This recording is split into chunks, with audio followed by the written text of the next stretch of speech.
Ciencias Sociales y Políticas. Esta tarde tenemos la presentación del maestro Daniel Mendoza con el documento La historia de las ciencias sociales, la formación del marco institucional y la definición de las disciplinas sociales en México. Presentaré unos datos muy importantes sobre el maestro Mendoza, así como de comentarista. El maestro Mendoza es estudiante del doctorado en Ciencias Sociales y Políticas de esta universidad. Es maestro en Sociología también por la Universidad Iberoamericana y politólogo por la UNAM. Sus intereses en investigación se vinculan con la sociología de la ciencia, la educación y los procesos de larga duración. Actualmente se desempeña como asistente para el fortalecimiento de la calidad académica AFCA en la Coordinación de Ciencias Sociales y Políticas. También es profesor en la UNAM y en la Ibero. Después de su presentación lo va a comentar la doctora maestra Priscila Cedillo. Ella es profesora investigadora del Departamento de Sociología de la UAM Azcapotzalco en el área de Teoría y Pensamiento Sociológico. También es estudiante del doctorado en Sociología por la misma institución y desarrolla el siguiente proyecto doctoral: Socialización familiar y hábitos de género, la adquisición de disposiciones corporales en adolescentes de la Ciudad de México. Sus líneas de investigación son sociología disposicional y procesos de socialización, sociología del cuerpo y afectividad, así como estudios de género. Cuenta con diversas publicaciones, prestigiosos editoriales y revistas. Entonces, la dinámica de esta sesión es la siguiente. Tenemos una presentación de más o menos 25 minutos del maestro Daniel y después la maestra Priscila a comentar. Al término de vamos a abrir una sesión de preguntas y respuestas. ¿Dani? Te voy a hacer señal. Hola, bueno, pues agradezco la invitación a participar en este seminario. Quisiera poner sobre la mesa lo que fue el producto de investigación para obtener el grado de maestro, fue la historia de las ciencias sociales. No es toda la tesis, solamente algunos de los fragmentos que me parecen pertinentes discutir. Lo primero que quiero discutir es por qué pensar una historia de las ciencias sociales o por qué pensar en términos históricos. Creo que a veces la historia es un elemento que ha sido menospreciado como un elemento de análisis, sobre todo en la sociología, ¿no? Cuando nos quedamos siempre en la parte más presente y dejamos de lado lo que nos puede aportar el conocimiento histórico. La historia funciona como un laboratorio que nos puede ayudar a reflexionar sobre los problemas que tenemos en nuestro presente. Y por eso esto no solamente son datos históricos sobre cómo se fundaron las ciencias sociales en nuestro país para saber un poquito más, sino que también pretende hacer un análisis sobre las condiciones actuales del conocimiento con el que trabajamos.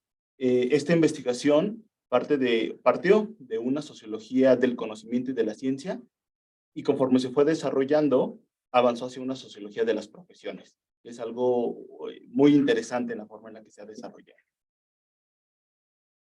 La pregunta con la que quiero detonar esto es, ¿para qué sirven las ciencias sociales o para qué las ciencias sociales? ¿No? ¿Cuándo surge una disciplina científica y cuál es el elemento que nos dice que requieren tener cierto apoyo, ¿no? Las ciencias sociales, pensar sobre el proceso de formación de las ciencias sociales o cómo se inventa o se crea una disciplina social, nos permite dilucidar distintos procesos, ¿no? Las características que la forman, los factores que las promueven, pero también los factores que obstaculizan las disciplinas. Y esto pasa en todos los campos disciplinarios, ¿no? Y ayuda a hacer una pregunta muy importante. ¿Cuál es la relación que existe entre el conocimiento, en este caso del mundo social, que es lo que nos convoca a todos, con agentes de campos mucho más amplios y complejos? Que puede ser un campo político, puede ser un campo económico, puede ser un campo cognitivo. Eso, pensar para qué sirven nuestras disciplinas sociales o cualquier disciplina de carácter científico, nos permite pensar en términos de qué es la autonomía de la ciencia. O sea, cuando la ciencia existe por sí sola o responde a los problemas del mundo social. ¿De dónde vino esta preocupación? En Razones Prácticas, Bourdieu empezaba a preguntarse sobre la idea del Estado. ¿Qué era esa parte del Estado que tenía elementos potencialmente simbólicos, como bien ha desarrollado en su obra, pero algo muy particular me llamó a mí la atención. La administración pública y sus representantes son grandes productores de problemas sociales, que la ciencia con frecuencia se limita a ratificar, asumiéndolos como propios en tanto que problemas sociológicos. La pregunta de esto, que decía el sociólogo francés, es: ¿no será que nuestras disciplinas simplemente recogen las expresiones o los problemas del Estado y les dan un carácter científico? Eso puede ser una de las múltiples respuestas a por qué existen las ciencias sociales. La literatura sobre cómo se forma una disciplina científica en términos muy generales oscila entre dos vertientes, ¿no? Entre los factores internos y los factores externos, que van desde las comunidades que integran los campos disciplinarios hasta las relaciones que establecen con otros mundos. En los últimos años, pues ha tomado más relevancia que las ciencias sociales son construcciones culturales que indudablemente tienen relación con el mundo social. Entonces, hablar solamente de factores internos no tiene tanta sentido. Yo puedo decir que por lo menos existen 6 dimensiones que tenemos que considerar sobre cuándo existe una disciplina social. Primero, cuando hay comunidades académicas con sus respectivos órganos de difusión, editoriales, bibliotecas especializadas y sus propias organizaciones de expertos.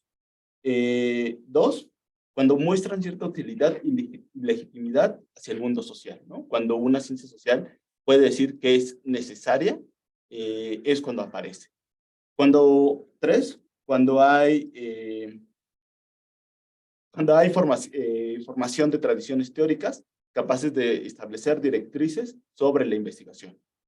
4, cuando cuentan con clientelas bien establecidas que requieren los servicios de los que se forman en esos campos disciplinarios. 5, un entorno social propicio que permite la articulación de la comunidad y la distribución de sus ideas. Y 6, espacios universitarios o institutos de investigación que promuevan la reflexión y la difusión del conocimiento de estos practicantes. Esto no necesariamente tiene que ocurrir de forma organizada. Pueden existir algunos elementos que tengan mayor preeminencia que otros. Entonces, esto es en términos de lo que puede ocurrir más o menos en todas las disciplinas científicas. Lo que yo trabajé fue la génesis del campo de las ciencias sociales en un periodo de tiempo muy particular. Ciencias sociales como tal no existen, o no existían en nuestro país a principios del siglo XX. Había algunas expresiones, había protopracticantes, y eso es algo muy importante. Y el campo el periodo histórico que me gusta estudiar, o que estudió, es de 1910, año en el que se funda la Universidad Nacional como espacio donde se promueven muchas de las primeras expresiones de ciencia social, como cátedras, y cátedras de sociología, de economía política, de estadística, hasta 1952, que es cuando se funda la Escuela Nacional de Ciencias Políticas y Sociales. ¿Por qué este periodo? Porque si estamos considerando la autonomía relativa de la ciencia, en este momento el surgimiento de las ciencias sociales se vio acotado a ciertas necesidades estatales. Después de 1964-65, el campo de las ciencias sociales se empieza a diversificar, se empieza a expandir y obtiene una mayor autonomía con respecto a los procesos políticos. Esto no es nuevo. En nuestro país siempre ha existido una relación íntima entre las instituciones de investigación y de educación superior con los proyectos nacionales, ¿no? El caso más evidente es el de 1848 con la formación de la positivista Escuela Nacional Preparatoria. Se vuelve positivista porque asume el proyecto de modernización de los liberales. Y lo mismo va a ocurrir con la Universidad Nacional, que en un primer momento abraza el proyecto del porfirismo como una expresión de modernización, pero se tiene que enfrentar con las condiciones sociales que es la Revolución Mexicana. Y todos estos viejos porfiristas abandonan muchos las escuelas, pero otros tienen que enfrentarse a nuevos horizontes de posibilidad sobre las demandas de la revolución. Y la Universidad Nacional tiene que girar sobre ello. Aquí, antes de continuar, quisiera hacer una advertencia. No pretendo hacer una generalización sobre esto, solamente determinados campos de estudios que nos permitan problematizar entre la relación que se genera entre el Estado y la producción del conocimiento científico. ¿La computadora coopera? El primer caso que estudio es la unidad cultural y la antropología mexicana. Ya recibí algunas observaciones sobre Frank Boas, que no es Frank Boas, pero bueno. La antropología mexicana a principios del siglo XX, como Claudio Lobnis lo va a decir, es el boom de los antropólogos. Y crece a pasos agigantados y tiene un impulso porque se apoya en la generación de la política del gobierno postrevolucionario. La antropología va a generar una idea de una identidad cultural y va a servir para rescatar qué es lo mexicano, de la mano de Manuel Gamio, con ese clásico texto de 1916, Forjando Patria. Gamio no solamente hace eso, el Forjar Patria, sino que desarrolla un proyecto que es el Valle de Teotihuacán. Y es rescatar nuevamente Teotihuacán, pero no solamente como una expresión o como un museo, sino que generó una dinámica de transformación en toda la región. Y ese era un poco el papel que se buscaba para la antropología de ese momento. Una ciencia que construyera esta identidad mexicana que se necesitaba y al mismo tiempo que generara ciertas prácticas políticas que sirvieran para el fortalecimiento de la administración pública. No voy a aburrirlos con los datos históricos, pero es importante considerarlo, ¿no? En 1910 aparece esta primera escuela de arqueología y etnologías americanas, que van empujadas por Frank Boas y toda la perspectiva que tiene. Él viene a México y mucho se encarga de tenerlo en Manuel Gamio. Manuel Gamio es una figura central para las ciencias sociales en general, entonces tenemos que considerarlo, ¿no? Manuel Gamio estudió Derecho en la vieja escuela de jurisprudencia, pero pronto transita hacia el perdón, no estudió Derecho. Pero gracias a unas becas con Celia Nuttall y Eulalia Guzmán, logra estudiar en la Universidad de Columbia, trae la perspectiva antropológica hacia México, y cuando la escuela no logra fundarse en el Museo Nacional, se traslada a una dirección de antropología en la Secretaría de Fomentos. Se funda la revista ECNOS en 1920, en 1939 el Instituto Nacional de Antropología y en 1942 la Escuela Nacional de Antropología e Historia. Es la génesis, son los primeros pasos de la antropología mexicana. Pero no todo es antropología. Otro elemento que parece importante estudiar es el de la Escuela Nacional de Economía. La economía, a diferencia, voy a regresar un poco a la antropología. ¿Qué hace si recordamos las primeras partes sobre qué forma una disciplina social, en la antropología aparece primero la institucionalización, es decir, hay una escuela, hay elementos que permiten la formación de estas comunidades, hay formas de crear investigación a través de un instituto y de museos, y ya muy avanzado el proceso, se crea una escuela para formar antropólogos. Gamio, como una de las primeras expresiones de antropología, se había formado en Colombia, y eso es muy importante considerar. En el caso de la economía, sucede al revés. Es necesario crear primero practicantes de la economía que no existían en nuestro país y se forma una sección de economía en la Facultad de Ciencias Jurídicas y Sociales del entonces UNAM. Y esto va acompañado de la mano de muchos burócratas que trabajaban en la Secretaría de Hacienda, en el Banco de México, que necesitaban un conocimiento porque el proyecto de la revolución había implicado la necesidad de transformar el país y de desarrollarlo. Y para ello necesitábamos economistas que supieran de estas partes estadísticas. Se crea también el Fondo de Cultura Económica como una necesidad de traducir las obras. Está el famoso texto de Economía y Sociedad, pero también muchos textos de la economía clásica. La revista El Trimestre Económico, que sigue publicándose hasta este momento. La Escuela Nacional de Economía en 1939 y en 1946 el Instituto Tecnológico de México, que más tarde será autónomo. ¿Qué es lo característico de esta escuela? Que funciona a través de los practicantes. Sarah Babb, que un poco se mete a investigar a los antropólogos, a los economistas, que tengo dos cuidándome, a los economistas, de hacer sus tesis, y ella se pregunta cómo la economía se institucionaliza en la UNAM y transita al ITAM. Se va a dar cuenta que los primeros economistas eran profesores taxi, es decir, que por las mañanas acudían al Banco de México o a la Secretaría de Hacienda y tomaban un taxi para formar jóvenes economistas en la universidad y regresaban a sus posiciones. que fuera un economista en esta época, casi que tenía asegurado un papel en las funciones de la administración pública. Hay otro proyecto que es muy interesante porque ahí es donde empezamos a girar el problema, es el proyecto, y lo voy a dejar así, proyecto de las ciencias políticas y sociales. Es un proyecto que se consolida de forma tardía.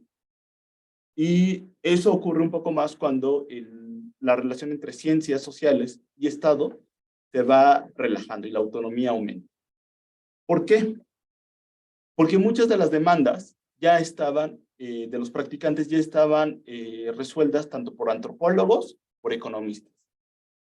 Y esta propuesta de ciencias sociales y políticas va a tener mayor fuerza cuando se emprendan los procesos de democratización, que es cuando se va a requerir sociólogos para el desarrollo, politólogos para la administración, cuando se requieran diplomáticos.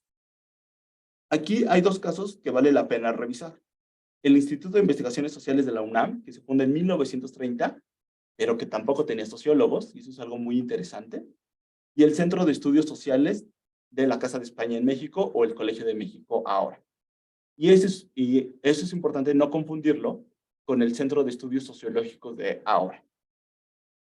Al mismo tiempo, el Colegio de México, que era un competidor de este campo de las ciencias, había abierto el Centro de Estudios Internacionales, que ese sí perdura hasta nuestros días, formando no solamente internacionalistas, sino también politólogos, y había recibido también grandes financiamientos del Estado mexicano y de la Fundación Rockefeller. Y eso deja una huella y puede explicar de cierta manera por qué este proyecto tardó en consolidarse, a pesar de nacer en el seno de la Universidad Nacional, y los proyectos del Colegio de México tuvieron mayor éxito. En términos generales, esto es un poco haciendo una perspectiva comparada de estos tres campos disciplinarios, ¿no? Desde la antropología, la economía y de las ciencias políticas y sociales. Y vamos a observar que las ciencias políticas y sociales son las últimas en consolidarse, y eso deja muchas preguntas de por qué sucedió así, ¿no? ¿Qué es lo que hizo que este campo no adquiriera cierta autonomía? Una primera intuición es la relación con el Estado, que es prácticamente lo que gira todo el argumento.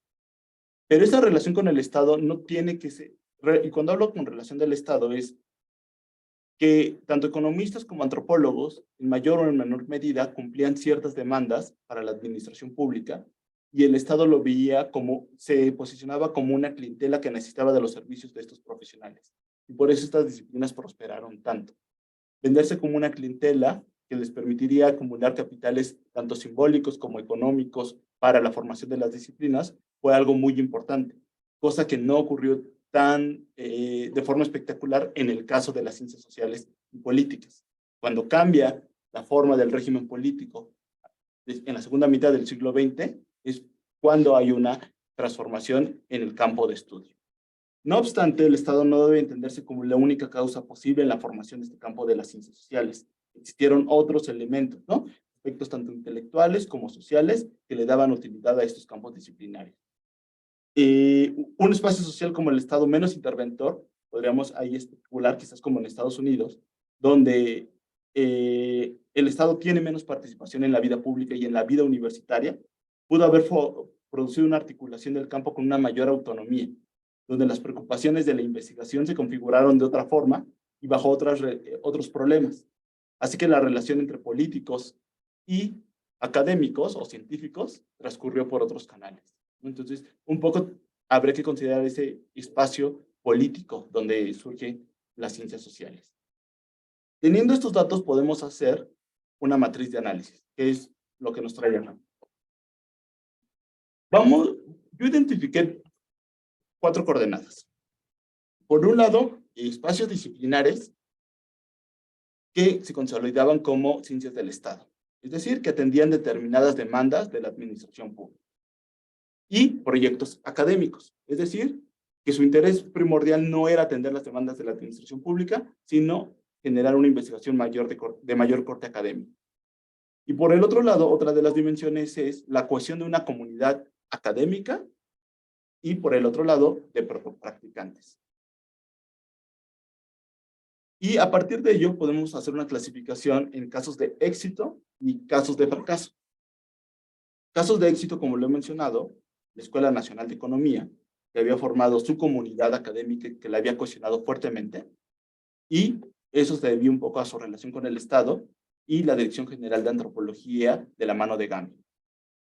Por el otro lado, el caso fracasado, y eso es algo muy interesante, es ese primer centro de estudios sociales que tuvo en el Colegio de México y que fundó José Medina Echeverría. Él tenía mayor características académicas y no logró aglutinar una comunidad académica. Ahora lo veremos un poco más. Y en medio, entre estos dos, está el Instituto de Investigaciones Sociales de la UNAM, que en este periodo que nos ocupa ni logró aglutinar plenamente una comunidad académica porque el instituto nunca formó sociólogos, nunca formó politólogos, pero tampoco era un proyecto plenamente dedicado al Estado. Estaba en un paso intermedio. Y eso es algo interesante de analizar. Primero, el Centro de Estudios Sociales, Historia de un Fracaso.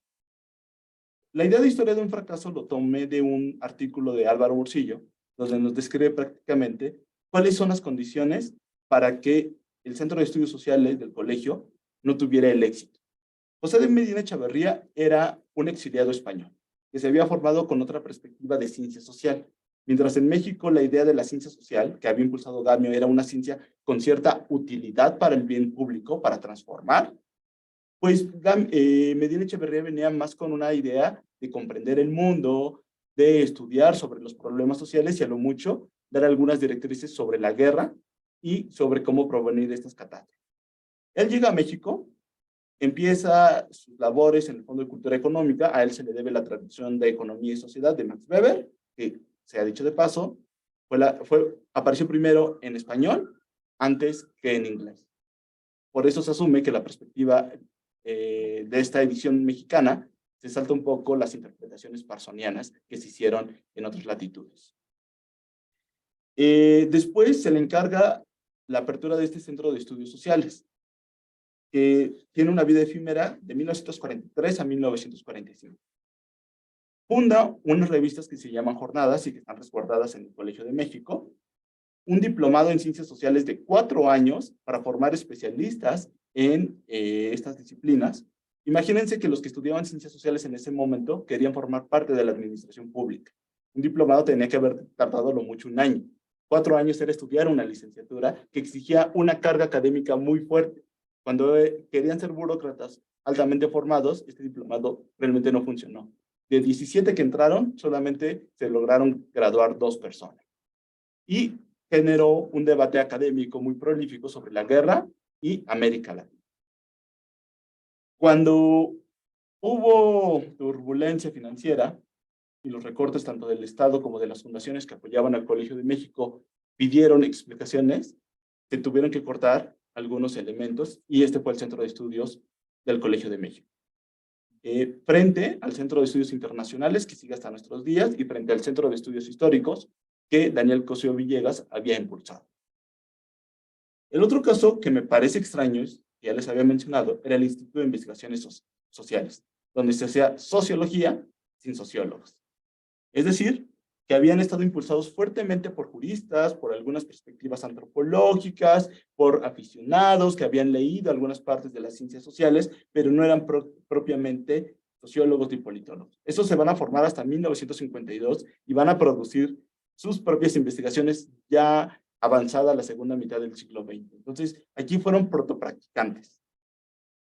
Si hacemos esta comparación, bueno, de aquí la dirección fue de la mano de Lucio Mendieta, de 1939 a 1965. Se abre esta colección de cuadernos de sociología, donde se hace una traducción de varios textos y se funda la Revista Mexicana de Sociología. Si lo comparamos con el Centro de Estudios Sociales del colegio, pues en realidad hay piezas que no logran cuadrar, porque uno sí perdura en el tiempo y otro no. Esto, bueno, quizás es parte de entender la investigación. No viene en el texto, pero esta idea fue revisar la colección de cuadernos de sociología que se fundaron del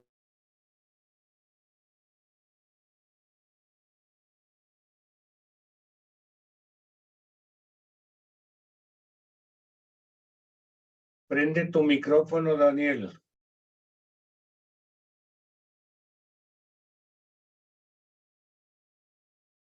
No se te oye, Daniel.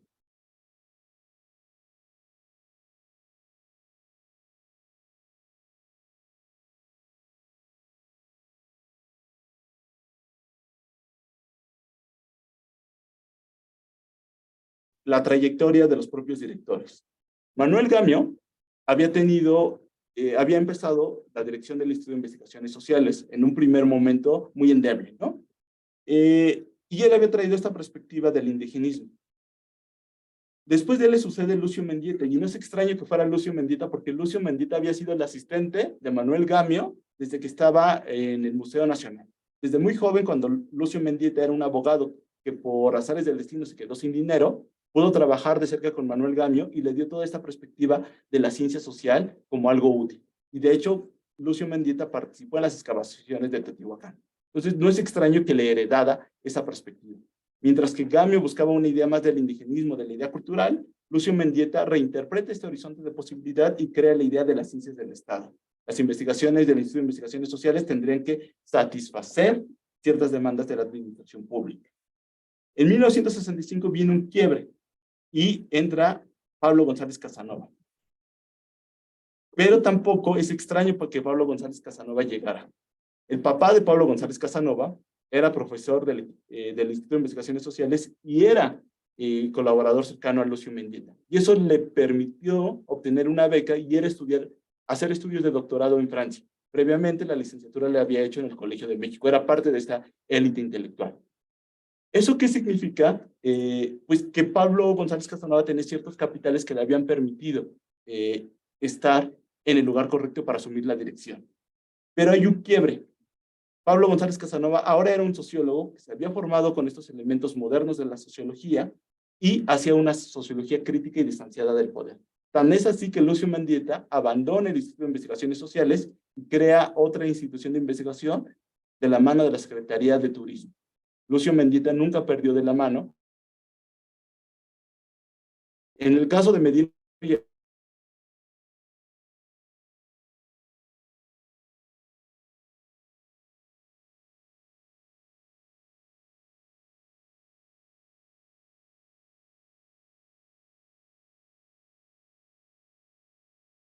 No se oye, Daniel.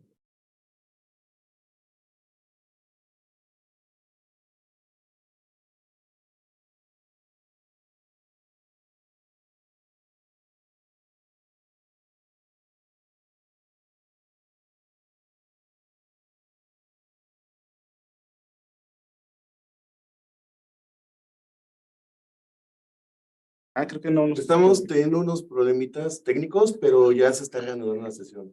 Gracias por su paciencia. La burocracia como un problema político, a veces habría que preguntarse si las ciencias sociales producen estas burocracias y los procesos de reclutamiento en la que los científicos sociales se insertan, ¿no?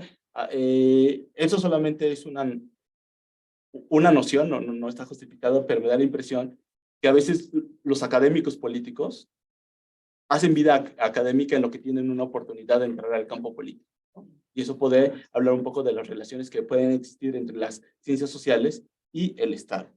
En las ciencias sociales, pues, es un campo de relaciones que son conflictivas, pero que ayudan a estructurar no solamente las trayectorias de los individuos, sino las perspectivas teóricas que utilizamos de forma contemporánea. En ese momento, antes de González Casanova y el periodo que nos toca estudiar, hay ciencias del Estado. Toda disciplina que se abocara a tener ciencias del Estado fue exitosa y se incorporó, se mantuvo en el tiempo. Es importante revisar el caso de la química. La química, por el momento de la expropiación petrolera y las necesidades de petroquímicos, se pensaría que también hubiera cumplido necesidades del Estado, pero en realidad su institucionalización se debe en gran medida al mercado farmacéutico y a la iniciativa privada, que después dará laboratorios tanto al Colegio de México como a la Universidad Nacional. Y los proyectos fracasados nos hablan de que esas miradas críticas o esas miradas con una autonomía relativa del campo mucho más grandes, siempre estuvieron presentes. Que no las vemos y que no perduran en el tiempo, fueron por este tipo de relaciones que se establecieron. En este momento valdría la pena preguntarse qué proyectos sí están consolidados y qué proyectos pueden ser fracasados. Por eso les decía que la historia no solamente son datos, sino que nos ayudan a reflexionar sobre nuestro presente. Y pues todo.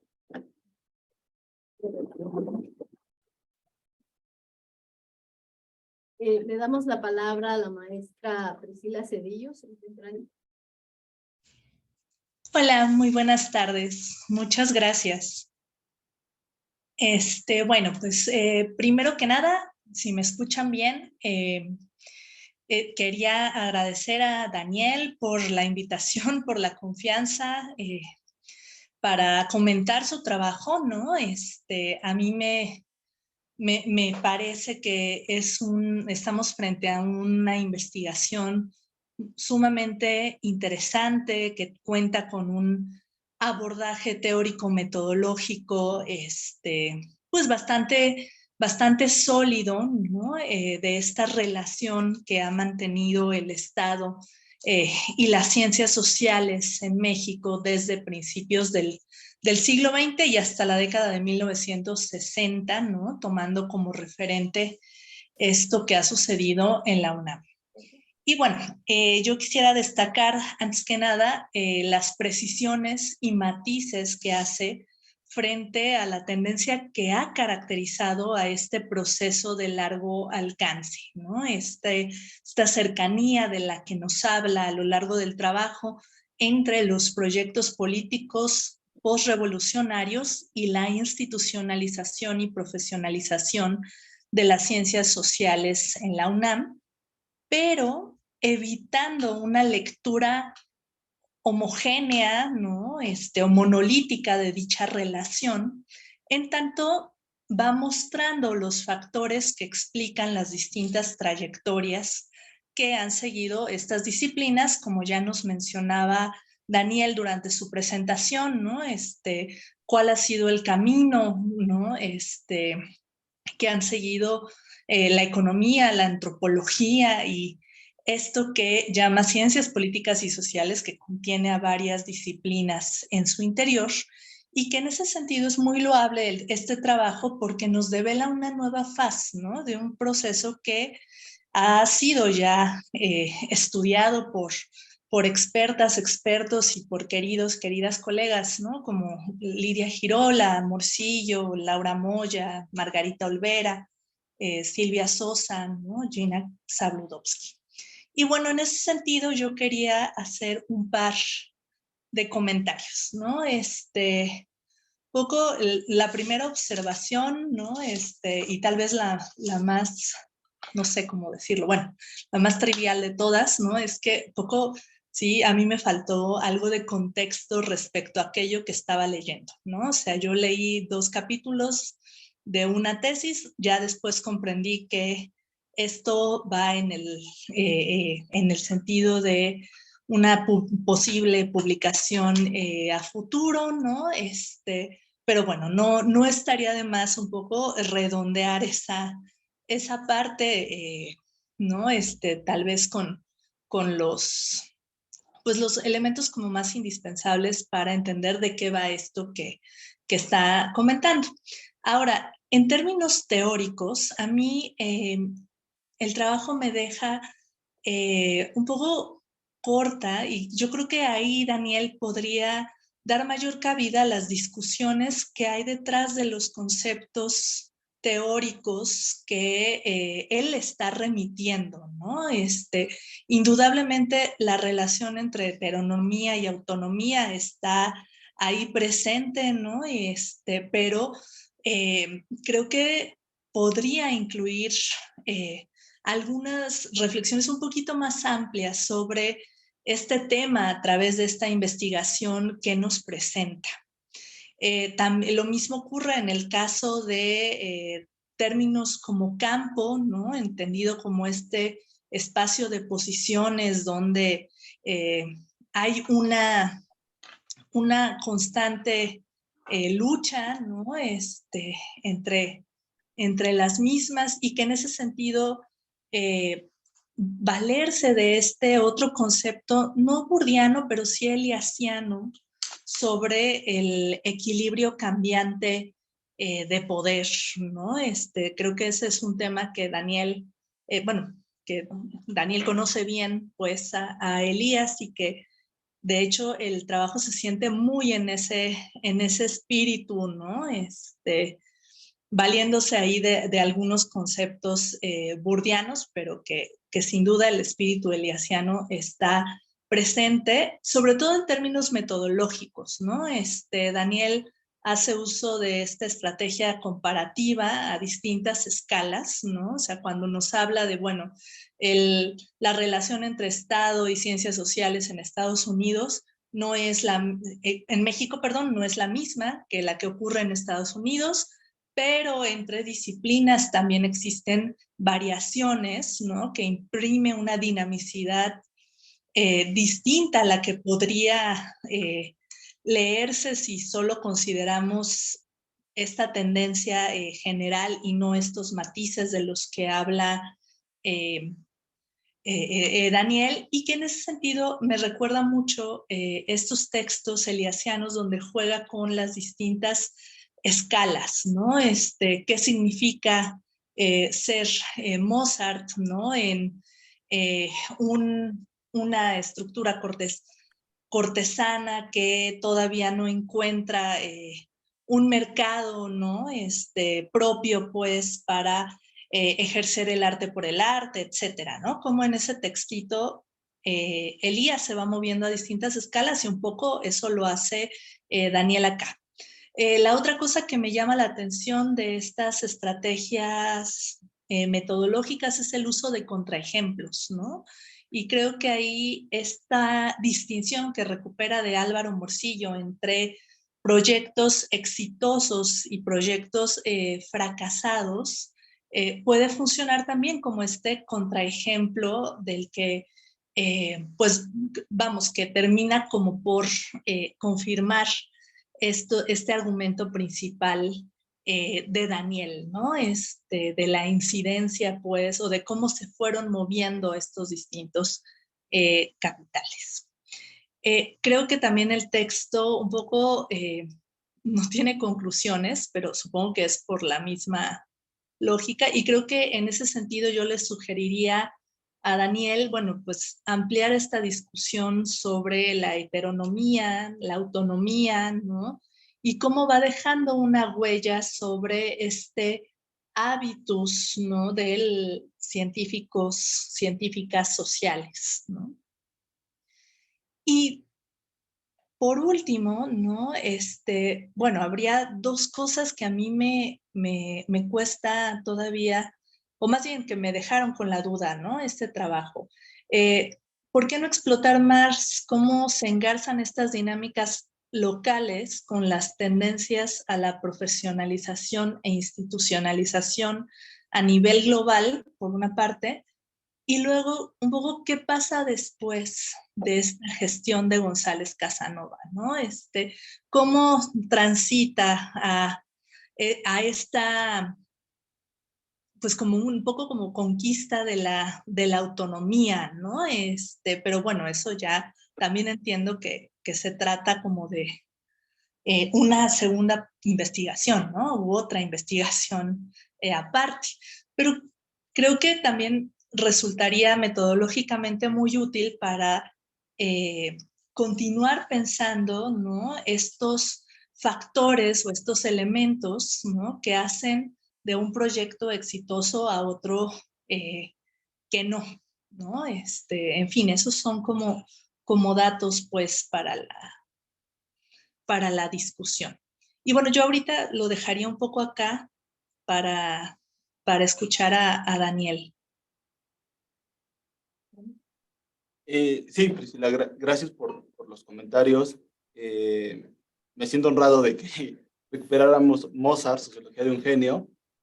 Y sí, creo que aunque el texto tiene varios conceptos borgianos, la idea del campo, la idea del hábitus, creo que una descripción más en términos de lo que Elías plantea sobre cómo se hacen estos cambios de poder, cómo se hacen estas figuraciones, puede caracterizar también este trabajo, ¿no? Y también ser una herramienta teórico-metodológica para pensar la relación que se establece entre la ciencia y el mundo social, ¿no?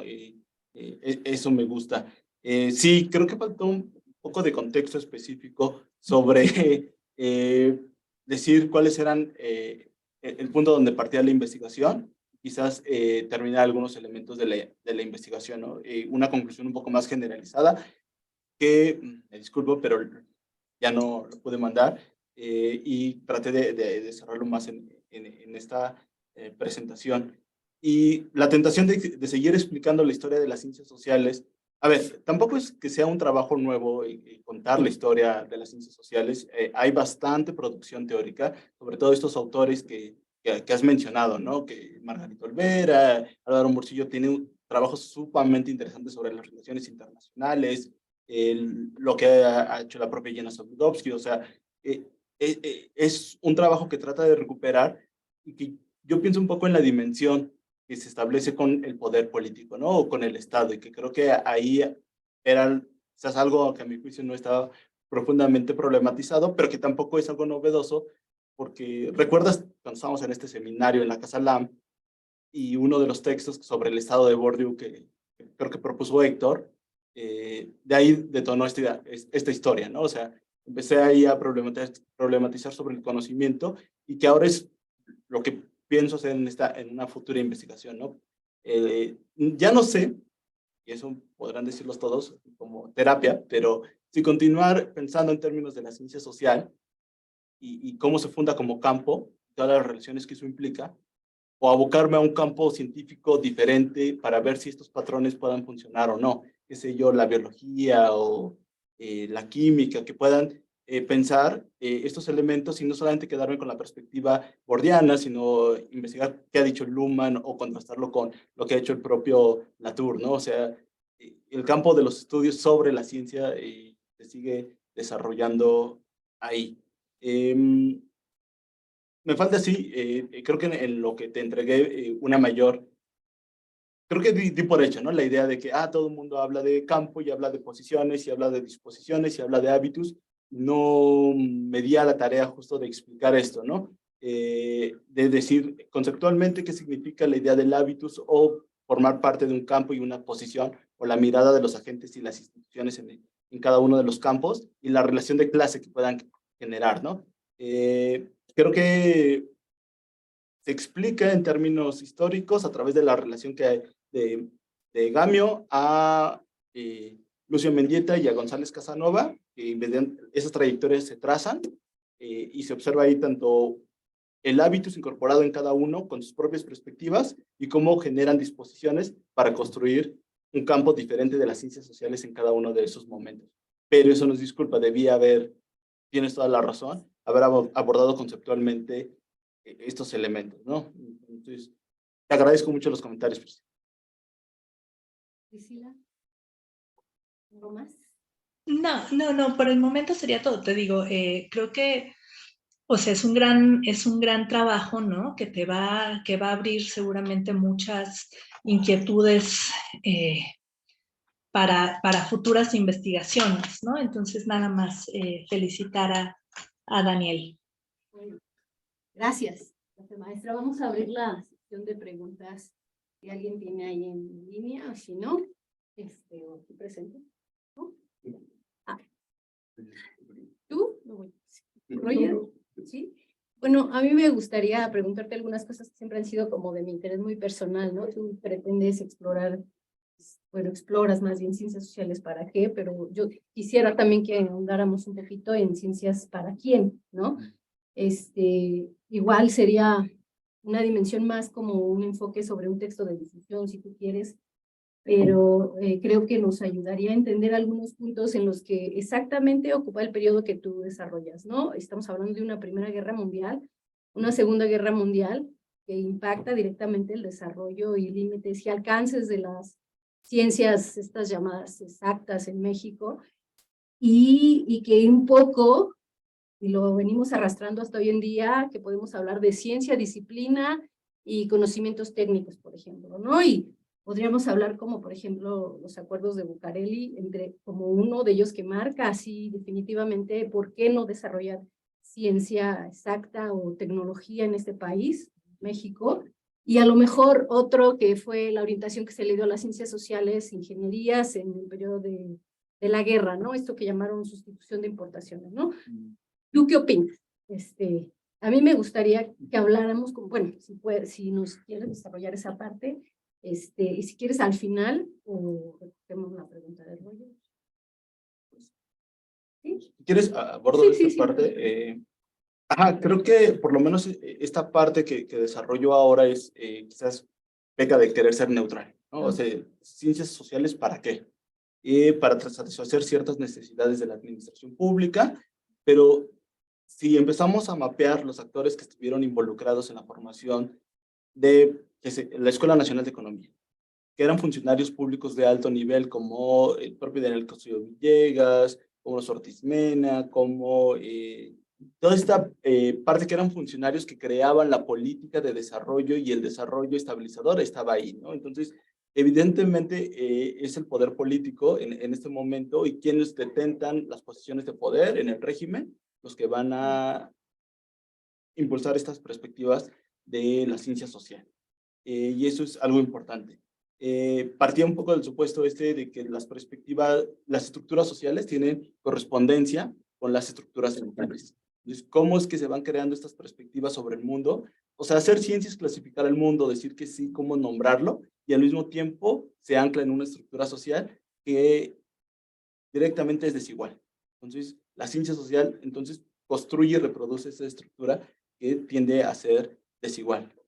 ¿Dónde estaba colocado México? También es un punto importante, ¿no? O sea, no cualquier país comparte frontera con Estados Unidos y eso hay que considerarlo siempre desde que hablamos desde acá. Y las perspectivas que se generaron, pues también tienen una lógica de poder, ¿no? Yo mencionaba el caso de la química. La química no se desarrolló en las universidades, o sea, no hubo en la UNAM, que es el gran proyecto del grupo postrevolucionario, no impulsó la química. ¿Dónde se desarrolló la química? En el Colegio de México, que trajeron los españoles en esta universidad, en Ibero, que fueron las primeras escuelas de química, pero lo que empezó a movilizar los esfuerzos de la química fueron la industria privada, donde se requerían ciertos conocimientos que tardaban mucho en ser exportados. Entonces, ahí podemos decir como quizás una ventaja es que la química no tenía una relación directa para cumplir una necesidad o una forma de poder. Y eso lo vinculó a otras expresiones de poder que pueden ser la dominación en el mercado. Entonces, el punto puede decir que la ciencia en la medida que tiene un grado amplio o corto de autonomía, responde a ciertas lógicas de poder. ¿Por qué no menciono directamente esta parte del poder? Porque creo que se corría el riesgo de hacer una lectura de que los políticos hacen la ciencia, que la ciencia solo responde a mandatos políticos. Y en realidad, aunque sí hay un peso importante, pero siempre hay espacios como el Centro de Estudios Sociales de Medina Echeverría que permiten ir más allá. Que prosperen o no, pues ya poco buscan este tipo de relaciones. Pero sí, implícitamente, cuando uno rastrea quiénes fueron estos grandes intelectuales, ¿cómo rastrearlos? Pues buscando el nombre de las librerías del Fondo de Cultura Económica, ¿no? Todo el mundo respondiera a ese gran momento de estos intelectuales que buscaban modernizar el país con una perspectiva específica del país. De hecho, hay una investigación de Sarah Bach, que era el que les mencionaba que estudió a los economistas. Se dedicó a leer las tesis y a estudiarlo, ¿no? Por parte de su tesis doctoral y de todos los egresados de la Escuela Nacional de Economía. Y aunque todos los postulados teóricos e introductorios apelaban hacia el marxismo, las conclusiones eran desarrollistas. O sea, al final de cuentas, había una perspectiva teórica, pero lo que querían implementar para generar un proyecto de nación terminaba siendo en términos de las necesidades operativas del Estado. Sí, bueno, a mí me parece interesante la manera en que vinculas la historia de estas disciplinas, las ciencias sociales al Estado.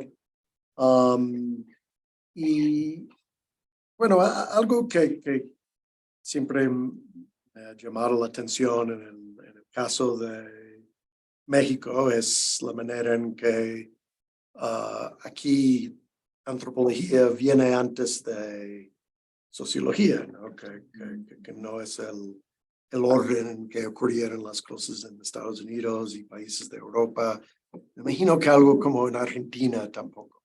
Y ahorita, bueno, y yo creo que esto tiene que ver con los diferentes tipos de proyecto de Estado que se encargan estas disciplinas. Y México con su gran población indígena campesina es lo que como abrió este espacio para la antropología y por lo que tú muestras, casi da la idea de que había un momento en que la sociología era un poco como estaba luchando para sobrevivir porque no tenía este nicho para funcionar. Porque en general la sociología ha enfrentado cosas como problemas urbanas, ¿no? Y bueno, la economía, esto desafortunadamente siempre está percibido, bueno, no, siglo como un problema, pero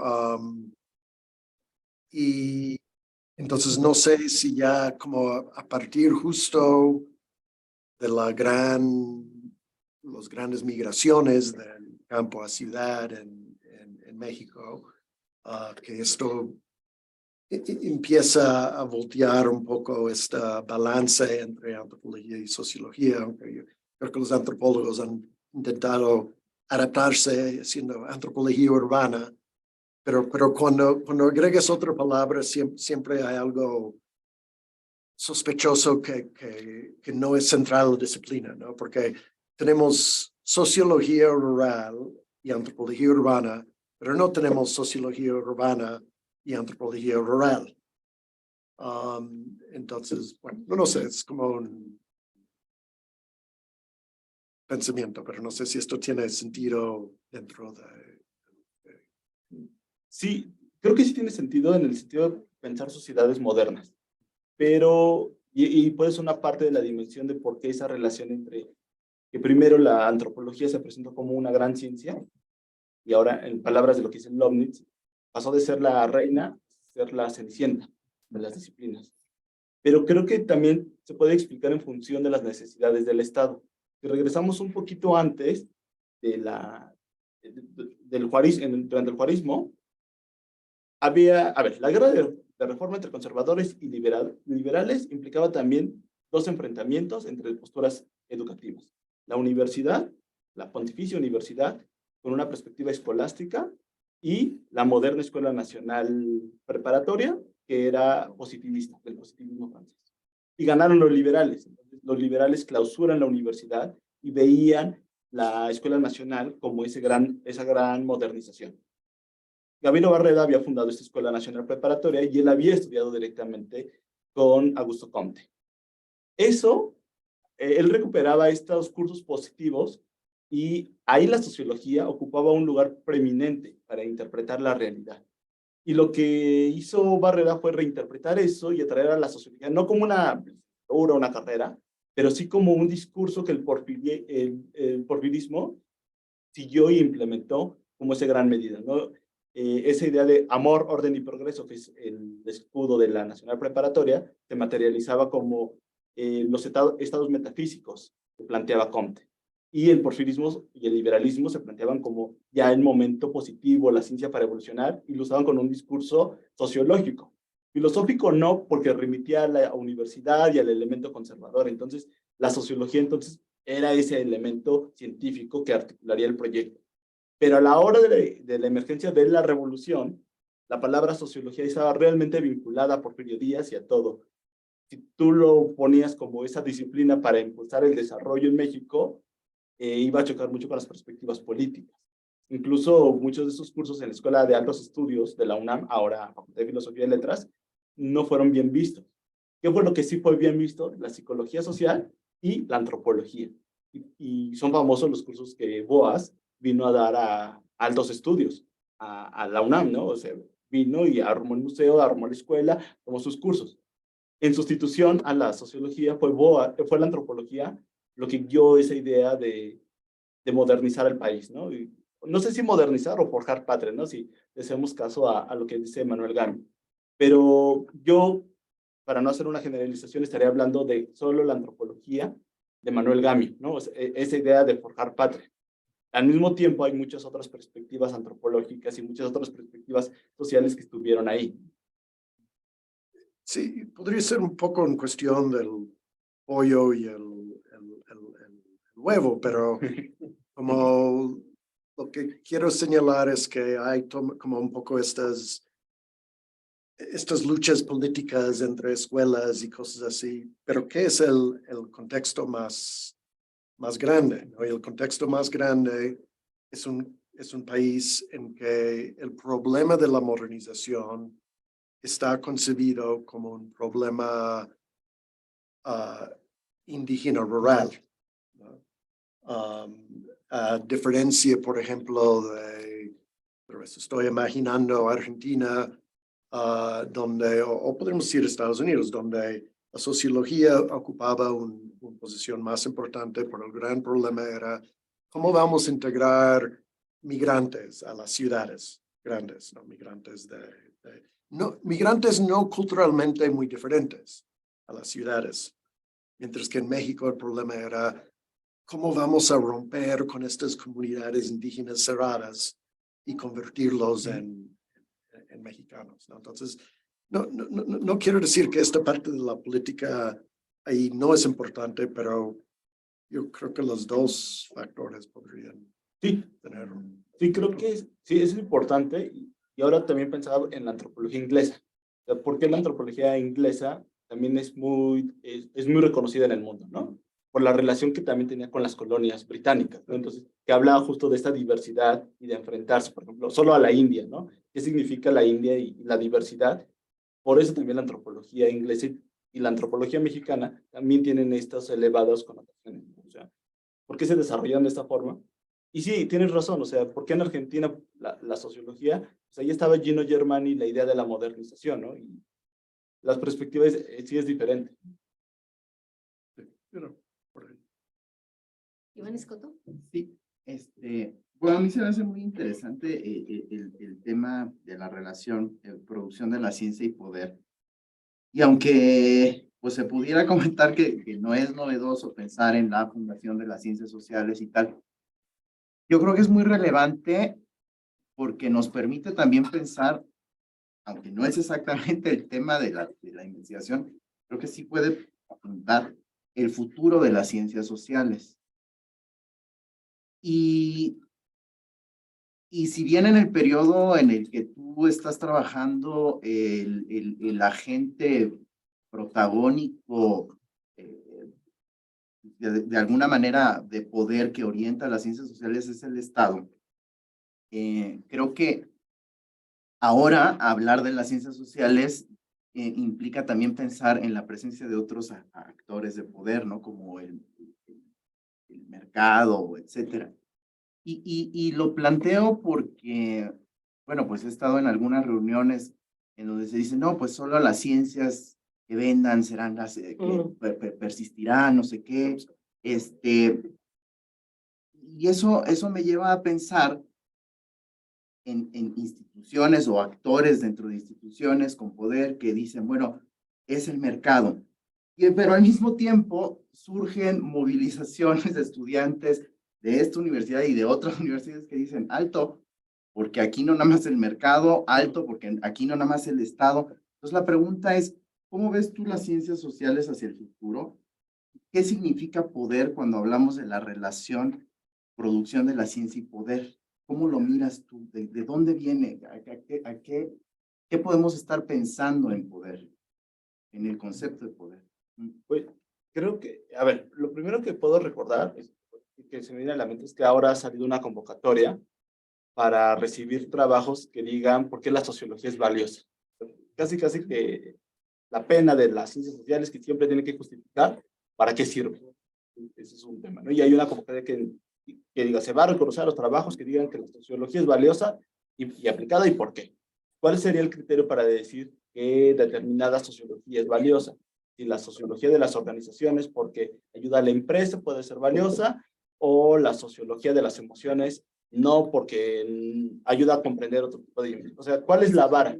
Siempre, y eso no son, creo que lo que quiero decir es que no son disputas de entes que no tengan personas, ¿no? O sea, son personas tienen cargadas de mucha historia y de posiciones políticas y eso, de posiciones de poder, para no decirlo político, que se ven enfrentadas entre ellos, ¿no? Para tratar un poco de imponer qué es lo que sucede. Y lo otro que habríamos que pensar es el papel de las universidades. O sea, las universidades tampoco son entes aisladas, sino que en realidad están en constante movimiento con necesidades sociales, ¿no? Y yo en el trabajo hablaba del caso de la UNAM, porque es una universidad grande y casi estadísticamente ocupa todo el campo, pero otras universidades y otras perspectivas podrían tener problemas similares, mientras que la UNAM formó por muchos años las élites del gobierno y generó muchos problemas para la clase, como válvulas de escape para la clase media. Otro tipo de universidades han generado otro tipo de problemas. Tenemos las universidades estatales, las universidades privadas, los institutos, un poco la historia del ITAM, ¿no? O sea, el ITAM surge como una respuesta a no buscar esa economía que se formaba en la UNAM, sino otro tipo de economía y que en algún momento ocupó el ITAM, ya esos espacios en el gobierno. Y en términos de poder, pues creo que es la idea del poder simbólico, ¿no? O sea, de determinar ciertas miradas sobre el mundo. Y eso es la ciencia como un ámbito de producción simbólica que nos ayuda a decir qué es lo que sucede en el mundo y cómo es en el mundo y que está revestido de un discurso autorizado para decir esto es lo que vale, ¿no? Entonces, ¿por qué es importante estudiar la relación ciencia con Estado? Porque hay una idea cada vez menor, pero sí muy generalizada, de que la ciencia es neutra. Como es neutra, puede opinar de todo, pero no vincularse y no tener relaciones específicas. Cuando en realidad la ciencia no es neutra, está abierta al mundo social y discurren muchos conflictos que la ciencia a veces tiene que atender o a veces no tendría que atender necesariamente. Hay un ejemplo que siempre pongo, pero me gusta. O sea, hace 100 años, ¿qué valor tenía investigar sobre el mosquito de la ciencia, ¿no? Cuando estábamos en una guerra, cuando el mosquito de la fruta, o sea, esos mosquitos que matamos no valen para nada. Hace 100 años, ¿quién investigar eso? ¿Para qué servía? 100 años después, la investigación ayudó a encontrar el genoma humano y a generar herramientas para curar ciertas enfermedades, ¿no? Entonces, el problema aquí es que a la ciencia a veces no se le pueden marcar ciertos objetivos específicos, porque corres el riesgo de anular algo que no hemos discutido, que la ciencia es un elemento eminentemente creativo y que luego se enfrenta con estructuras burocráticas, con estructuras presupuestarias que pueden anular ese elemento de creatividad que genera la ciencia, ¿no? Si de repente yo estudio el mosquito y no tengo financiamiento, pues tal vez en 100 años ya nadie descubre el genoma, o puede que nunca se descubra, pero no podemos saberlo. Enrique Gutiérrez. Gracias, doctora. Fuimos a la misma reunión. Digo, afortunadamente, esta no es una reunión de esas, sino es una reunión académica con colegas, ¿no? Pero, Daniel, primero es obviamente felicitarte. Me ha tocado como seguirte en diferentes etapas y en diferentes momentos, incluso de la maduración de los trabajos y de las investigaciones que has ido presentando. Creo que digamos, con todos los comentarios que te han hecho la comentarista, los colegas y demás, me parece que justo plantea una discusión central que de pronto parece que, aunque Andrade ya discutió y Castañeda ya discutió y Zabludovsky ya discutió, ya son temas que pueden quedar como zanjados y superados. Y un poco creo que este llamado que haces en términos de la historia no es un conjunto de datos muertos, sino son elementos que nos permiten entender nuestro presente, me parece como muy valioso, además con la interpretación que tú le planteas. Y yo sí creo, yo te invitaría a que sigas reflexionando sobre esa construcción del campo, porque transitas de 1910 a 1960, planteas un poco cómo se da ese tránsito, ese movimiento. Yo, igual que tú, y creo que le respondes al doctor Magazine en ese sentido, de manera como adecuada, en el sentido de decir, bueno, lo que pasa es que la sociología en México es un proyecto perdedor en términos académicos y políticos. Es decir, al asociarse con el porfirismo y al perder el porfirismo como un proyecto político, queda desbancado, y el proyecto nacional que se consolida en el 46, incluso con esta visión del PRM, PNR, PRI, tiene que ver con la construcción y con la incorporación de lo indígena, lo mexicano, y creo yo, como lo he visto en el caso de la ciencia política, que la antropología es usada más como un instrumento, digamos, de construcción de identidad nacional, que como una herramienta científica sobre otra, ¿no? Al final del día, la sociología trata de medio reivindicarse en el Instituto de Sociales, luego con la creación de la licenciatura, etcétera, etcétera. Y creo que este análisis que nos presentas, Daniel, poco vinculándolo con lo que yo he trabajado en la ciencia política, justo falta como toda esta evolución de los 70s, de la incorporación del marxismo, de la explosión, además en los 70s, de esto que tú decías. La UNAM fue como por muchos años el centro donde ocurría todo, el epicentro de todas las reflexiones y de todos los... Cuando la UNAM cambiaba de planes de estudio, de ciencias sociales o de sociología o de ciencia política, todos los otros decían, puta, algo pasó en el mundo, vamos a ver por qué están modificando su plan de estudios. Vienen los 70, se abre la UAM, se consolida el ITAM, se empiezan a abrir otras opciones, la propia Ibero desde el 64 en el caso de la ciencia política, y el mundo se empieza a diversificar, ¿no? Se empieza a ser demasiado amplio en el espacio de las ciencias sociales, y las ciencias sociales empiezan a cubrir como muchas necesidades, ¿no? Sí, la formación todavía del aparato público, pero también otro tipo de espacios en donde la empresa también empieza a voltear por ahí. Y creo que esa reconfiguración vale la pena en el sentido de plantearnos un poco, ok, ¿y hacia dónde van las propias ciencias sociales? Es decir, sí hay una parte importante en donde el propio Estado sigue metiéndole mucho dinero, digamos, a las ciencias sociales. De pronto las universidades privadas le meten dinero y de pronto dicen, no, pues es caro. Creo que cualquier institución privada que crea que de meterle dinero a las ciencias sociales, y me refiero a la sociología, a la antropología, a la ciencia política, y creer que de ahí se van a hacer millonarios y van a sacar millones de dólares, pues es como no entender el papel que juegan las ciencias sociales en términos de la construcción. Yo diría, en las ciencias sociales se juega el reconocimiento y la legitimación de la realidad del mundo que vivimos, sea lo que eso quiera decir. Pero me parece que es muy valioso.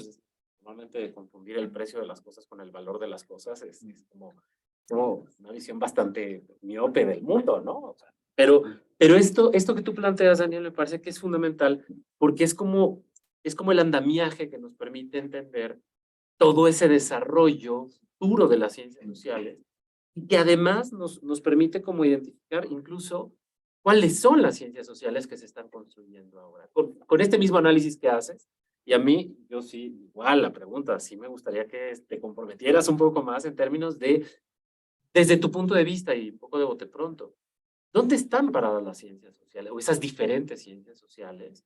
¿Cuáles son los panoramas que de pronto vemos para las ciencias sociales? A lo mejor hay instituciones que ya no le quieren apostar a las ciencias, lo cual me parecería grave. Pero tú cómo lo ves en este proceso y en este análisis de transformación de las propias disciplinas, un poco Wallerstein dice, las ciencias sociales no son estáticas, van cambiando conforme la realidad social y política va cambiando. ¿Tú cómo ves justo ese cambio y qué vislumbras para las ciencias sociales un poco siguiendo esta línea de análisis que tú nos sugieres?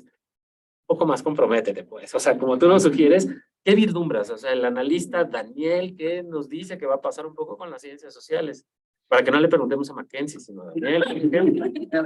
No, pues sí, a ver, si hay gente que trabaja en las ciencias sociales, hay que preguntarle, ¿no? Un poco, ¿cómo ves esa parte del reto de las ciencias sociales, incluso en el espacio institucional? Pues, a ver, yo creo que de cuando las ciencias, Ya ven cómo si... a ver, para seguir hablando al trabajo, Claudio Leibniz, porque su mamá también es un trabajo muy importante sobre esto, pero Claudio lo que dice es que en de la antropología, que deja de ser la reina y se convierte en la cenicienta, es porque trajeron perspectivas econométricas y sociométricas que desplazaron estos análisis y estas justificaciones y lecturas sobre el mundo. Pero de eso ya pasaron casi 30 años, ¿no? Tiene mi edad. Yo soy hijo del neoliberalismo. No digas eso, te van a No, tomar. nací en la época neoliberal. Cayó el muro cuando yo nací, pero bueno. No, perdón. No soy neoliberal, nací en ese momento. Pero creo que también estas disciplinas que apuestan a la medición econométrica y sociométrica, un poco también han fracasado en explicar el mundo, no porque no sean proyectos válidos, sino porque las condiciones sociales en las que se desenvuelven se han transformado. Y ahora se requieren más elementos cualitativos, que fue mucho de lo que se olvidó, y se está entonces haciendo una pregunta sobre si la ciencia social de antes, que era comprometida y crítica, la ciencia social econométrica, no puede ofrecer muchas respuestas a los procesos de cambio democrático, a los procesos de desigualdad social, entonces, ¿para qué seguir teniendo este tipo de conocimientos? Yo no creo que en el plano de lo inmediato desaparezca a las disciplinas sociales, ni que se pretenda hacer eso. Pero lo que está en discusión sobre la mesa aquí y en el mundo es la viabilidad financiera de este tipo de conocimientos. Wallerstein hablaba un poco de la multidisciplina y, y él un poco apostaba pues, que hay perspectivas que hablan que la multidisciplina pues es trabajar conjuntamente para resolver determinados problemas. Pero también había otro lado de la multidisciplina o interdisciplina, o como se le mencione, que era ahorro presupuestario. O sea, ahora, él cuando escribía eso en 1990, por eso les digo, ya pasó mucho tiempo, ya hasta murió Wallerstein. Lo que él hablaba cuando apostaba sobre la multidisciplina no era tanto el problema epistemológico, sino era el problema presupuestario. Y apostaría, que creo que lo que puede venir, es a la conjunción de grandes departamentos de estudios sociales, donde muchas disciplinas convivan para atender problemas y ya no problemas disciplinarios. O sea, ya no atender los problemas de la ciencia política o los problemas de la sociología o los de la antropología, sino problemas de salud pública, problemas de desigualdad social, problemas de educación. Entonces, quizás, y eso ya sería mucho, ahora transitaríamos ya no a ciencias, sino a disciplinas, ¿no? A disciplinas sobre desigualdad social, o programas sobre educación, o programas sobre salud pública. O sea, pareciera que en ese intento de que la ciencia social quiera seguir manteniendo su importancia en las estructuras de investigación, tendrían que girar hacia allá. Y otro elemento es que ya la universidad ya no cabe de tantas disciplinas que tienen, no solamente de las sociales, sino de todas las disciplinas que hay en el mundo. Y los propios, por eso es interesante las trayectorias, ¿no? Que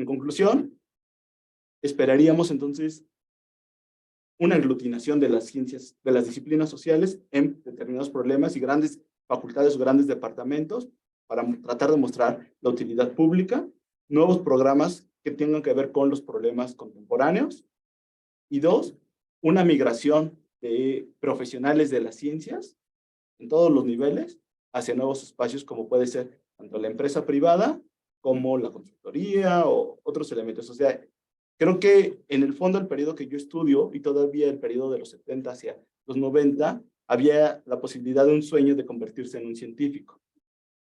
Y creo que ese sueño ya no es posible, ya no es viable ser científico. Ahora podemos ser especialistas sobre determinados temas del mundo. Tenemos aquí dos preguntas más, una aquí y una en línea. Primero. Bueno, me sumo a la felicitación del doctor Enrique y también me sumo a la pregunta, que creo que es un poco la misma, pero desde otro lugar. Yo te preguntaría puntualmente dos cosas. De este periodo que tú revisas, ¿qué elementos crees que están presentes en estos años que nos ayudan a entender la ciencia contemporánea? O sea, ¿qué cosas dirías que permanecen o han seguido como construyéndose, que tal vez estaban ahí, digamos, en semilla, y ahora pueden ser más visibles, ¿no? Y qué cosas también se quedaron como en el tintero, ya sé. Algunas de ellas ya las mencionaste, pero lo manifiesto así.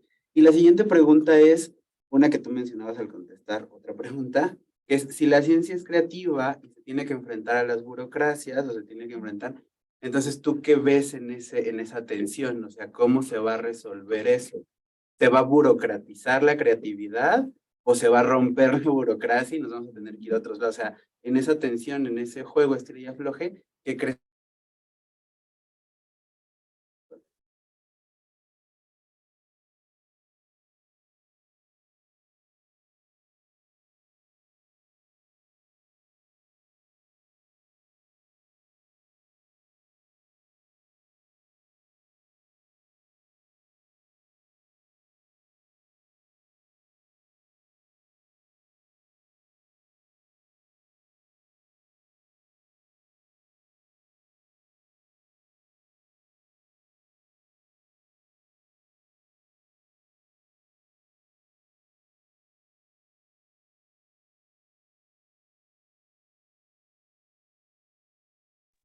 Pero ¿qué es lo que creo que se permanece? Es una estructura más de organización de los propios científicos, en el caso mexicano y en el caso, por ejemplo, de la Universidad Nacional, de la UNAM. Creo que en el caso de las ciencias sociales mexicano y en la UNAM, esas posiciones de poder de esos científicos sociales tienen un pie en el instituto, pero tienen otro pie en la administración pública o en las funciones de poder político. En ese caso que yo estudio, que es la Universidad Nacional Autónoma de México, en las ciencias sociales. O sea, si uno revisara los CVs de los grandes investigadores de jurídicas, de sociales, de económicas, muchos habrán tenido licencias para pertenecer a la administración pública y a sus grandes burocracias. El INE, Y eso, y eso sigue, ahí se me- y eso sigue ocurriendo, ¿no? Y eso va a generar, pues, algunos impulsos. Eso puede ser una ventaja porque se rodean de recursos simbólicos, económicos, que permiten la persistencia de esas investigaciones. Pero hay otras universidades o hay otros espacios donde no tienen eso y tienen cierta libertad, menos compromiso. O sea, en esta idea leasiana de compromiso y el distanciamiento, pues el distanciamiento tiene la consecuencia o el peligro de ser un proyecto fracasado como el Centro de Estudios Sociales del Colegio de México. Creo que esa estructura es la forma en la que hemos entendido la construcción de la ciencia en nuestro país. O sea, la ciencia se construye de forma de élites científicas que pueden ocupar ciertas posiciones y que cuando no son favorables en el campo político, regresan a las instituciones de investigación y esperando la nueva oportunidad. Eso creo que sucede, pero en la Universidad Nacional, ¿no? O sea, porque no tengo elementos para pensar que en otras universidades, quizás en las universidades estatales, por la relación que también tienen con los gobernadores, pueda ocurrir de una forma similar, pero necesitaríamos más información. Eso no es decepcionante porque hay espacios siempre de autonomía. La autonomía siempre es relativa y siempre hay esos espacios. Y el proceso de la creatividad es complicado, ¿no? O sea, yo lo que pensaría, pero tal vez son deseos del corazón, es que las burocracias tendan a ceder un poco, porque el que mantiene el poder o el que mantiene ese poder simbólico es el científico y recrea la creatividad. Entonces, quizás ya no son las burocracias beberianas o son estas burocracias muy racionalistas de los 90s, sino que ahora hay esta idea de la flexibilización del trabajo. Entonces, quizás esos científicos asuman esa posición de esos burócratas que le traten de dar más orden, ¿no? Pero ahí va a estar siempre la determinante del poder. Eso que me mencionaba Priscila sobre las figuraciones y los constantes cambios de poder y la forma en la que operan, creo que puede ser valioso para tratar de entender eso. Solamente una advertencia, que creo que no dije con mucha firmeza, es que no creo que existan burócratas por un lado y científicos por otro lado. El burócrata y el científico, pues son por lo menos en estas estructuras, son los mismos, ¿no? El director de laboratorio es al mismo tiempo el jefe y el burócrata que va a otorgar los recursos, ¿no? O sea, no es que el científico sufra el aplomo del burócrata, sino pues realmente, si lo analizamos, es la misma persona. Lo que hizo Bourdieu en Homo Académicos, ¿no? O sea, son burócratas cuando tienen cierto poder y su perspectiva del mundo se pone. Tenemos otra pregunta en línea de Stephanie Maya. Sí, voy a leerla. Bueno, ella me pidió que la leyera. Gracias por la presentación. Me surgió una pregunta para Daniel. ¿Consideras que el proyecto de las ciencias políticas y sociales avanzó o se redireccionó con la emergencia de los estudios críticos, de enfoques decoloniales, de nuevas cartografías epistemológicas, de perspectivas feministas y otros paradigmas que se ocupan del estudio de contextos más actuales? Es que creo que es un poco lo que discutíamos con la pregunta del doctor Enrique. O sea, creo que si están ahí, a ver, son estudios críticos y son estudios decoloniales que invitan a muchas disciplinas. Son muchos especialistas que están integrados ahí. Entonces, por un lado está el problema epistemológico de qué es lo que nos lleva a discutir sobre determinados problemas del mundo, pero por el otro lado es una forma de supervivencia de los profesionales de determinadas áreas del mundo que están integrados para pues, seguir manteniendo un financiamiento, seguir mostrándose hacia el mundo, ¿no? Entonces, o sea, no estoy negando las perspectivas, sino que son como estrategias. ¿Avanzar en qué sentido? Pues es relativo. O sea, avanzar con respecto al Estado no han avanzado porque es una perspectiva más crítica y se salen un poco del Estado. Pero avanzar en qué es lo que investigan o qué es lo que proponen, también les obliga a ellos a reconocer que hay un momento en que la ciencia social está fuertemente cuestionada y que las respuestas que se generan en este tipo de programas o de este tipo de perspectivas también tiene que ser a la luz, darse a la luz de condiciones de poder, ¿no? O sea, cuál es la relación que van a tener esos estudios con disciplinas más establecidas o con mayor reconocimiento, ¿no? Aunque ocupen una posición, en términos bordianos, del campo marginal, cómo se pueden enfrentar a esas condiciones de poder que se están configurando en este momento, que nos están tocando. Entonces, yo no sé, yo no diría que han avanzado, eso es relativo, pero más bien creo que es sinónimo de esta falta de espacios que decíamos hace un momento, en el que tenemos que jugar a perspectivas más multidisciplinarias y con nuevos enfoques que atiendan determinadas demandas sociales para seguir prevaleciendo en el campo social y en el campo científico. Ahí lo dejaré. No me meteré yo a una discusión sobre si hay un avance epistemológico o si hay un avance en las perspectivas. Creo que eso va por otro camino.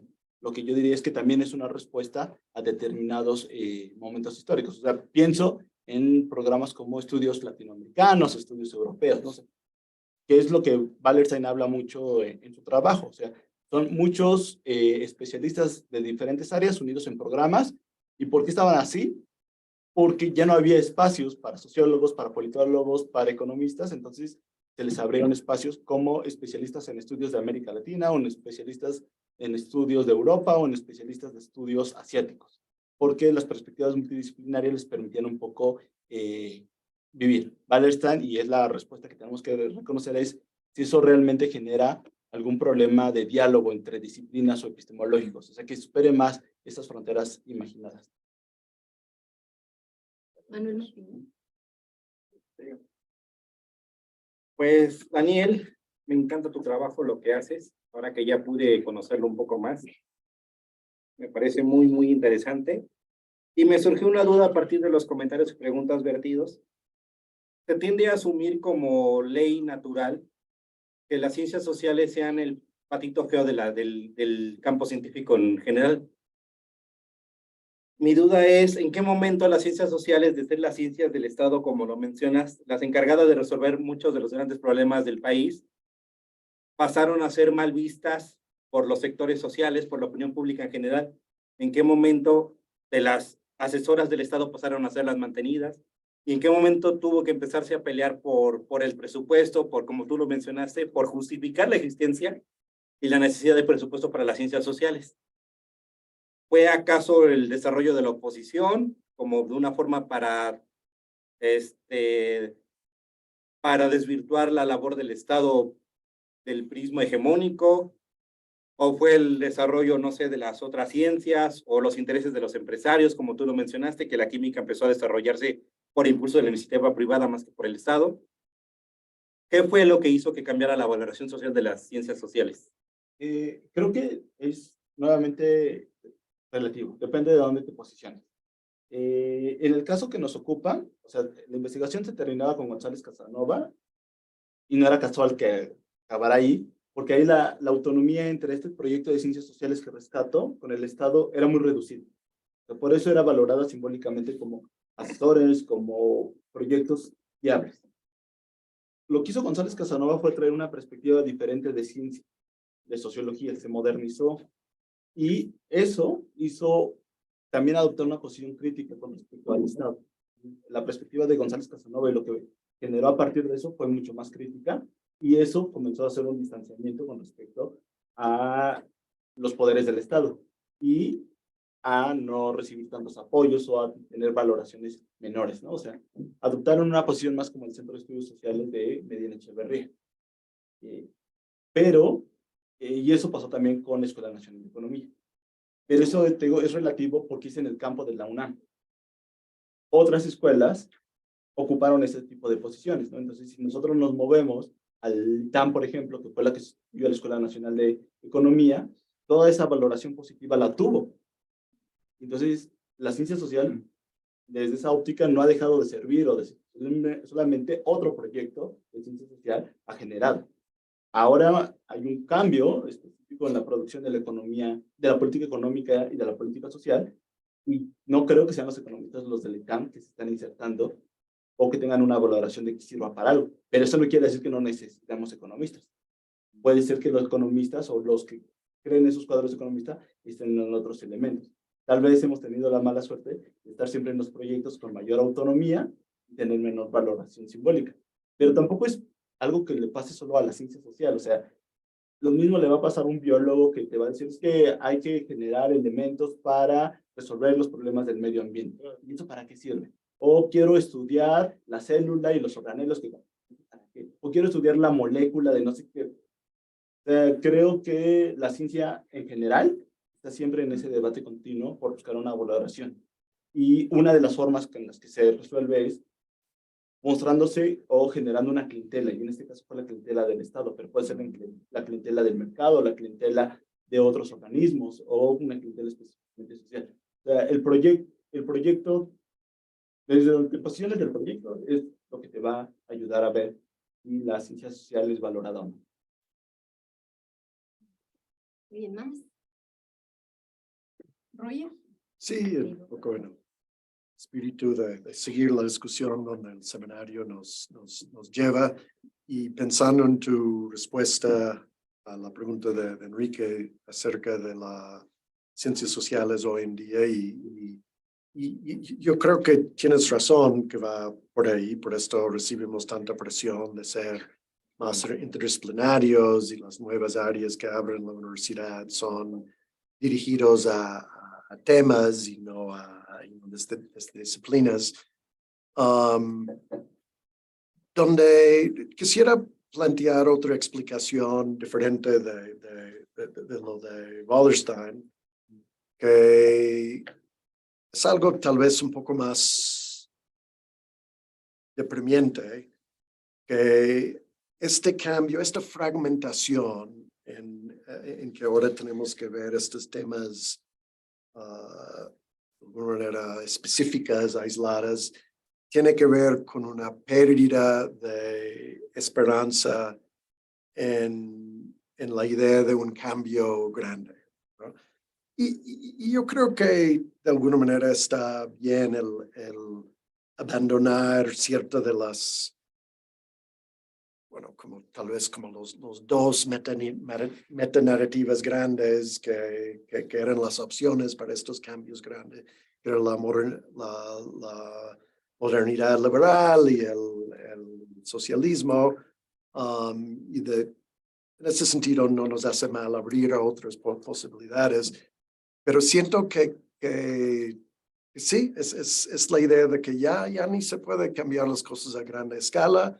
Lo más que podemos hacer es arreglar este pequeño problema aquí o acá, que yo creo que en parte tiene que ver justo con el hecho de que esta batalla entre las dos opciones pues terminó y ganó lo del liberalismo.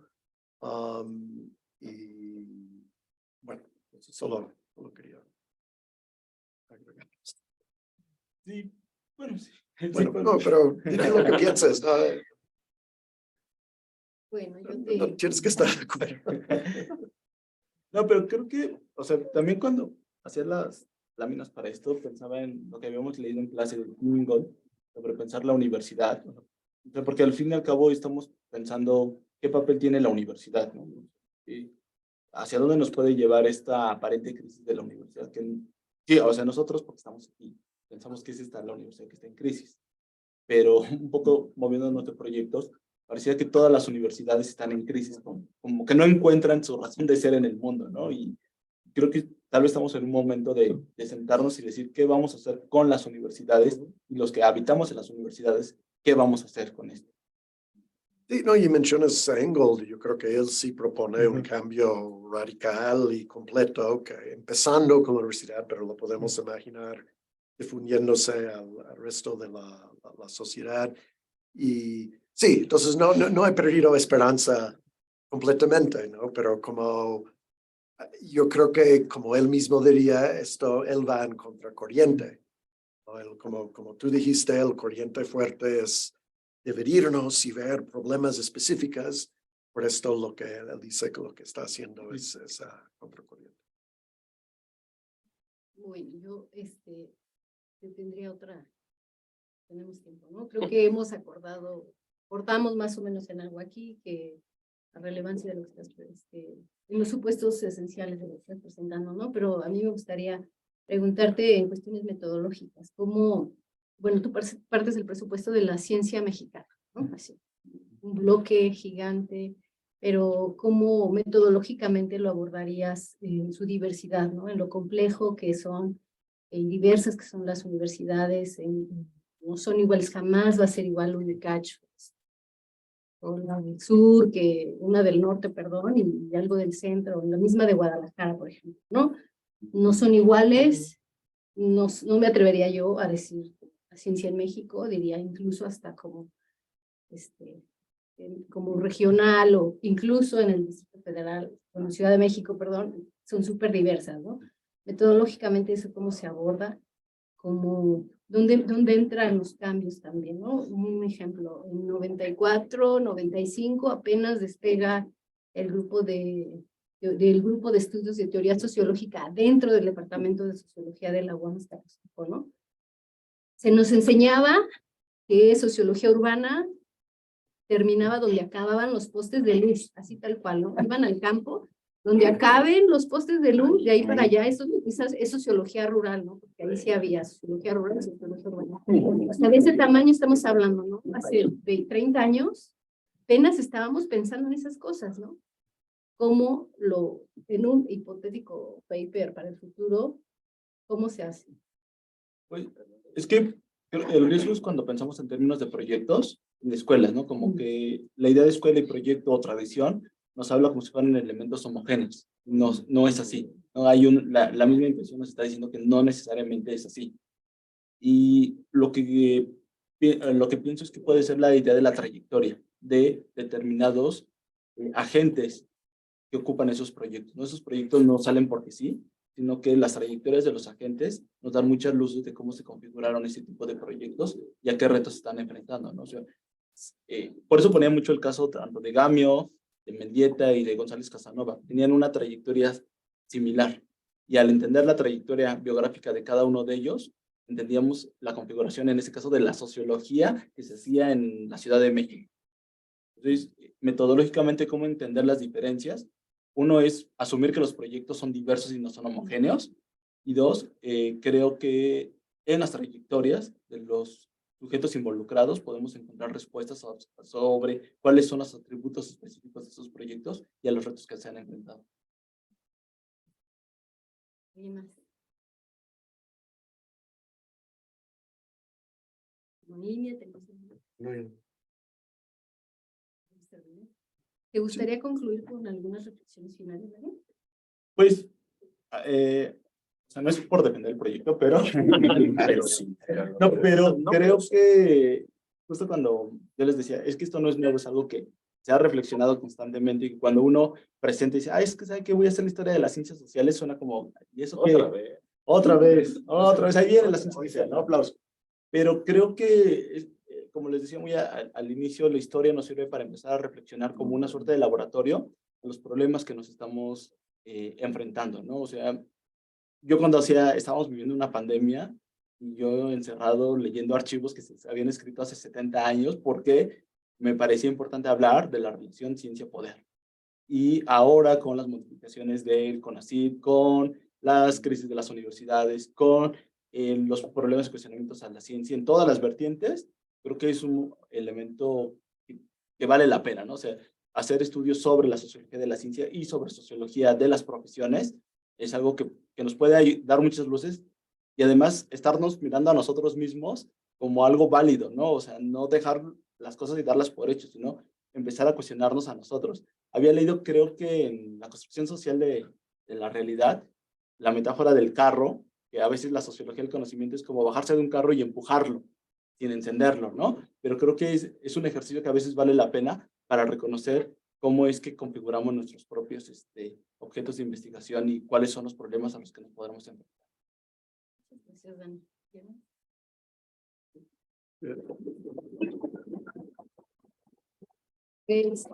Muchas gracias por tan interesante diálogo, que ahora sí tuvimos oportunidad de hacerlo, y los invitamos para la siguiente sesión el 11 de mayo. No se lo pierdan, está buenísimo. ¿Y qué va a ser? Nos vemos en 15 días. Presenta. Pues afortunadamente has dado algo como súper introductorio y yo hago como modelos educativos no centrados en el Estado, sino más bien autogestivos y autónomos. Estamos Entonces, conectados. vamos a platicar. Gracias por Gracias, estar. Priscila. Creo que vino afuera. Sí, gracias. Gracias, maestra, muchas gracias. Debería haber venido afuera. Gracias. Alejandro, Dice adiós. que es César Daniel, gracias por la oportunidad. Gracias, Dani. Gracias. Donde Hay que hacerle llegar el video a las. porque no lo envías ya que tenemos que ir.